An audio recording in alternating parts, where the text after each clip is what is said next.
Na semana passada, quando acabámos o programa de Belém, eu senti que realmente faltava alguma coisa.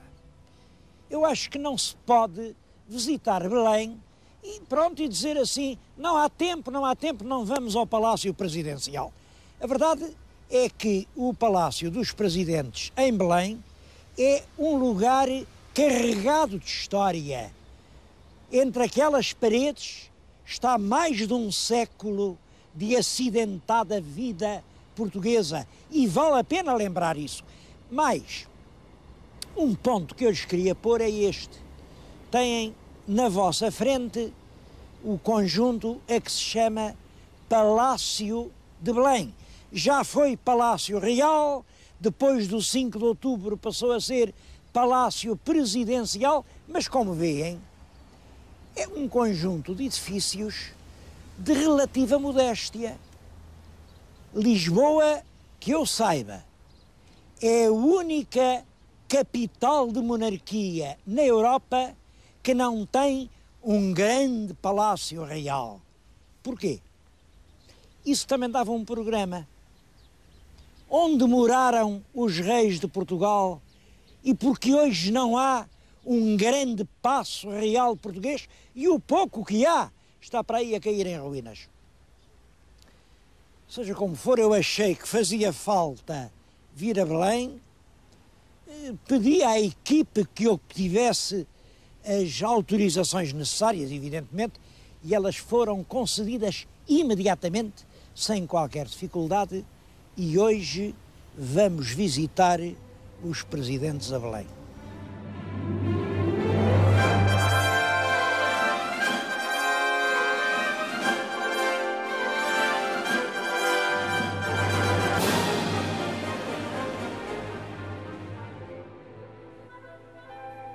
O primeiro chefe do Estado na República é Teófilo Braga.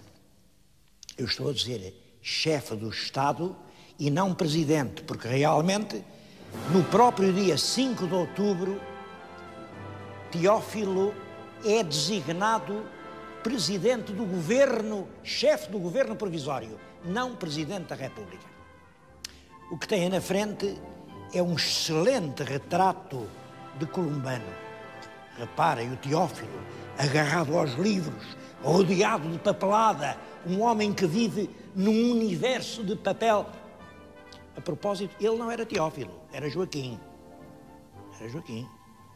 Mas Teófilo, em grego, quer dizer amigo de Deus, e ele em pequenino era religioso. Aí é ele quem acrescenta uma denominação erudita, Teófilo, ao seu popular Joaquim. E isto é Teófilo, um homem em quem a cultura substitui a natureza. O primeiro presidente eleito não seria Teófilo, mas Manel da Riaga. Manel da Riaga era um honrado republicano, conservador, açoriano, e, de certo modo, uma figura secundária no partido. Por que é que o escolheram a ele e não ao brilhante Afonso Costa ou ao elegante Bernardino Machado ou a Camacho, o Brito Camacho? Não. Foram buscar este homem honrado, obscuro e conservador. Porquê? É que já nessa altura o Partido Republicano estava dividido. Manel da Riaga gostava de uma república ordeira, uma república como deve ser. Só que a opinião ia noutro sentido. E as repúblicas não são como os presidentes querem, são como as constituições dizem.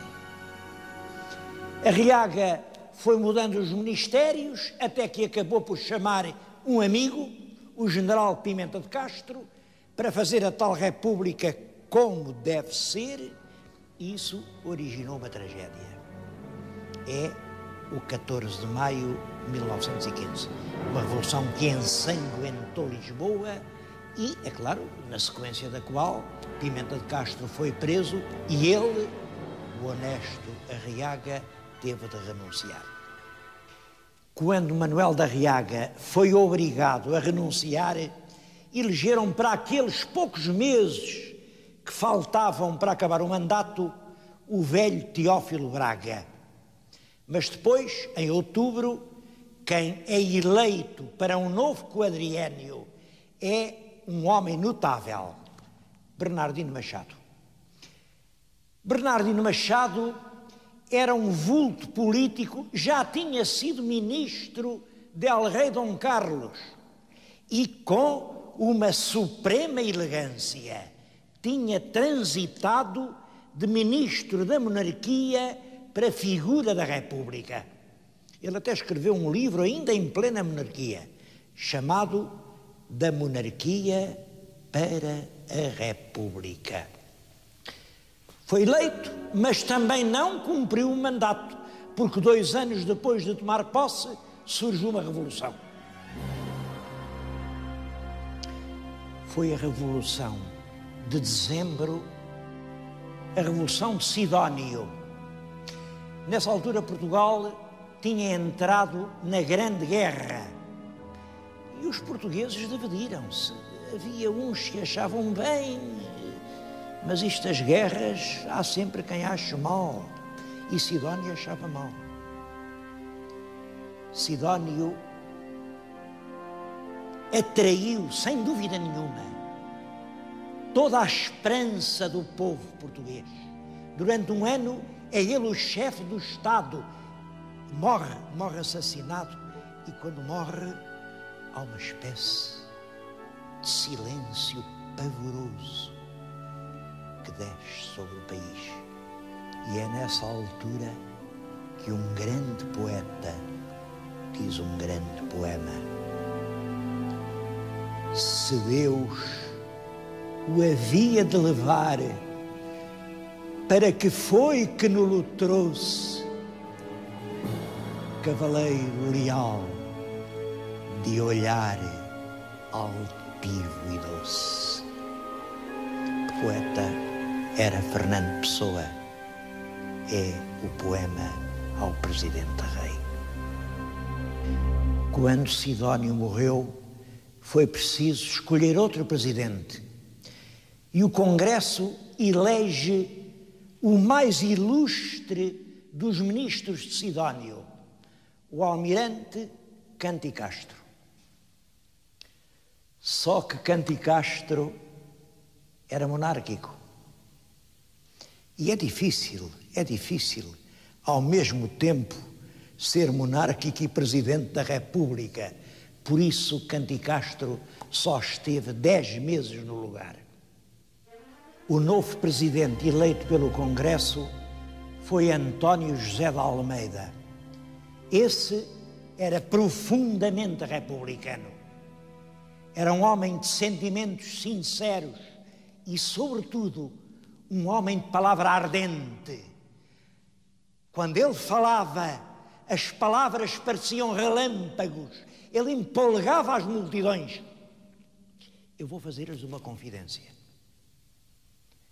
50 anos depois dele estar no Brasil, eu passei por lá e encontrei velhos portugueses que me falavam com os olhos rasos d'água e me falavam: eu sou dos que ouviram António José de Almeida.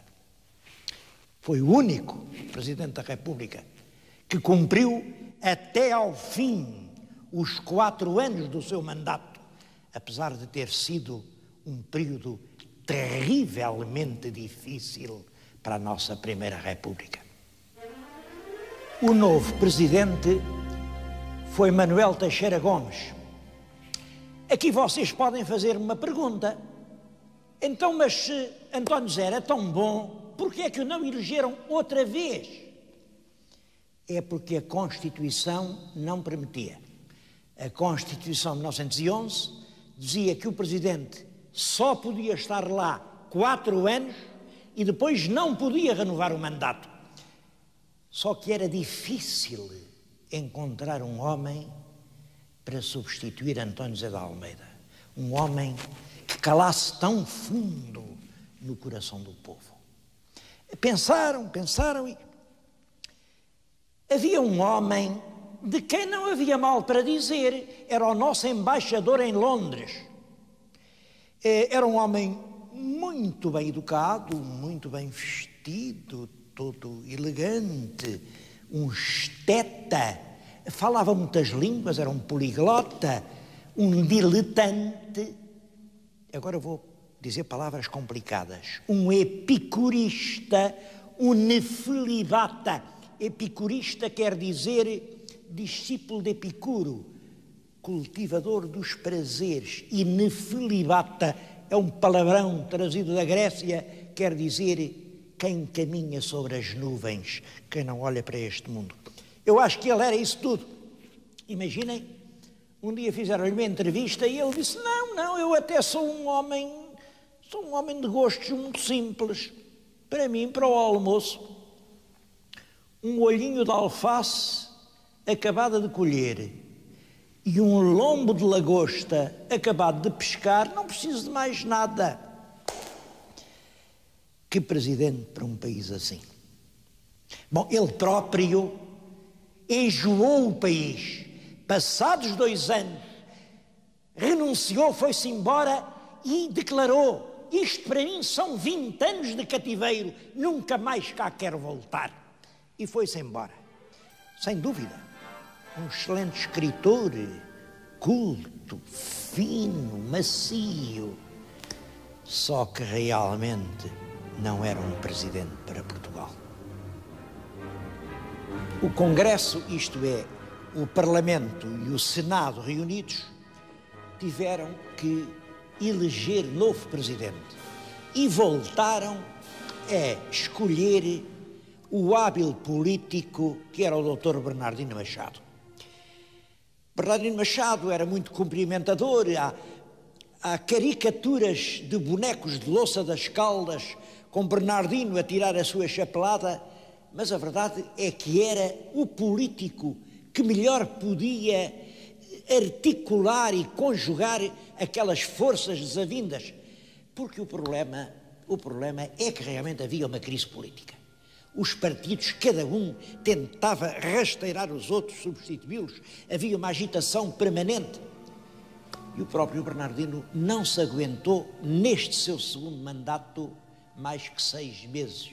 Vem uma revolta, a revolta de 28 de maio. Bernardino ouve-se perante a revolta de uma maneira insuperável. Tudo se passou na normalidade. Quando ele viu que estava tudo perdido, que não podia manter a presidência, chamou um oficial comprometido no golpe, o comandante Cabeçadas, e entregou-lhe, como ele dizia, a plenitude do poder executivo. Como isto podia deixar dúvidas, mandou-lhe depois outra carta a dizer que entregava nele a própria presidência. Cabeçadas também teve dificuldade em se aguentar diante dos militares do Norte. Vem o general Gomes da Costa, há um tempo em que se discute quem manda, quem não manda. Esses anos de 26 e 27 são anos confusos.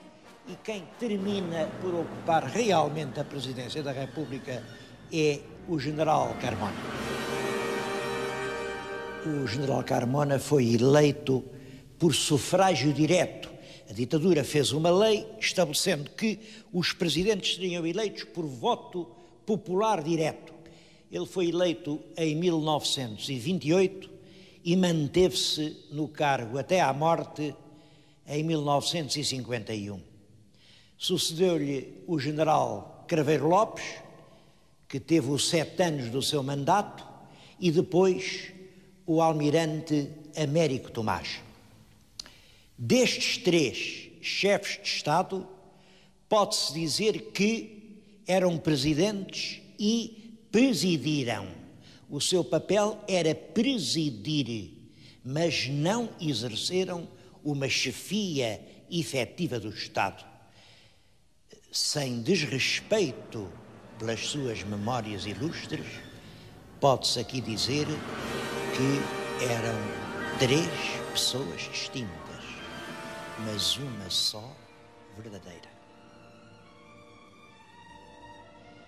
De 1926 a 1974 vão 48 anos. Reparem, 48 anos é quase metade de um século. É muito tempo. Há grandes mudanças no mundo. Devo dizer que em 26 considerava-se a colonização um dever sagrado. Os povos mais adiantados tinham o dever sagrado de ajudar as populações mais pobres e atrasadas. Em 1926, dentro de Portugal, quase não havia classe média. E as pessoas pediam ordem, queremos um governo com ordem, acabem lá com... Ora bem, acontece que em Portugal, durante esse meio século, se cria uma classe média consistente e a classe média não pede ordem. O que pede é liberdade. E são principalmente esses 2 fatores. A aspiração de liberdade por uma classe média numerosa e a proibição da política colonial pelo mundo organizado que leva em Portugal à Revolução de 25 de abril de 1974. Uma junta de salvação nacional entregou a presidência da República a um oficial muito distinto, o general António Spínola, que se tinha notabilizado por várias razões, e uma delas era um livro chamado Portugal e o Futuro. Bom, mas nisto de futuros, os homens pensam-nos e eles acontecem independentemente da maneira como os desejamos. E os primeiros meses da Revolução de 74 não vieram confirmar as expectativas do general Spínola. Por isso, ele renunciou ao cargo numa mensagem muito emocionada que dirigiu ao país.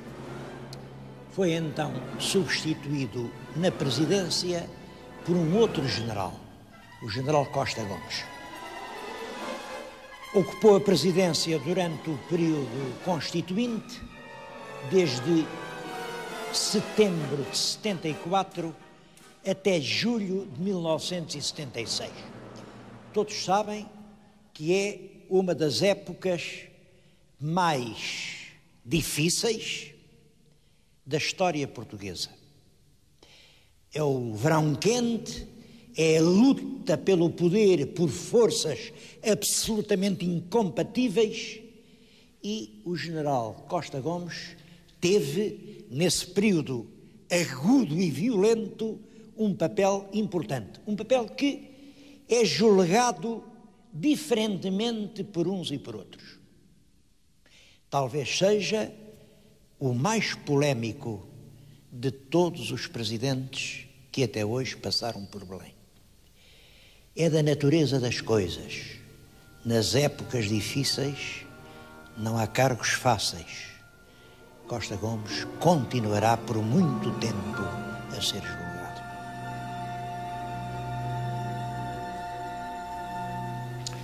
Os 2 presidentes eleitos nos termos da nova Constituição são o general Ramalho Yanes e o Dr. Mário Soares. Muito diferentes um do outro, em todo caso com aspectos comuns. Ambos foram eleitos para 2 mandatos e ambos no segundo mandato obtiveram resultados que excederam muito os do primeiro mandato. Quer dizer, não decepcionaram as pessoas que tinham votado neles. Claro que os estilos são diferentes. Se eu quisesse usar uma linguagem simples, que não ofende ninguém, lembrava Uma coisa lá da tropa, sabem que na tropa há duas posições principais, a posição de sentido e a posição da vontade. Bom, o general Ramalhianes exerceu a presidência na posição de sentido. O Dr. Mário Soares sempre na posição de um cordial à vontade. Destes presidentes, a crítica que se tem feito é sobretudo a de que não se têm limitado a presidir. Eles presidem e conduzem. Esta galeria, na sua austeridade, é uma lição de civismo. Reparem que todos estão nos seus lugares. Aqui ninguém teve de ser apiado. Não tiraram ninguém para pôr ninguém. Todos são diferentes, mas aqui há lugar para o positivismo livresco de Teófilo, para o gesto austero da Riaga, até para a grande chapelada de Bernardino, para a presença malograda de Sidónio, para o aprumo inútil de Canticastro, para a palavra arrebatadora de António José de Almeida, para a elegância seleta de Teixeira Gomes, para a diplomacia do general Carmona, para a sinceridade castrense de Craveiro Lopes, para a lealdade simples de Américo Tomás, para a linha reta de Ramalhianes e para a simpatia envolvente de Mário Soares. É nesse sentido que esta galeria é uma lição. Aqui há lugar para as diferenças e a cultura é exatamente isso, entender as diferenças e saber respeitá-las.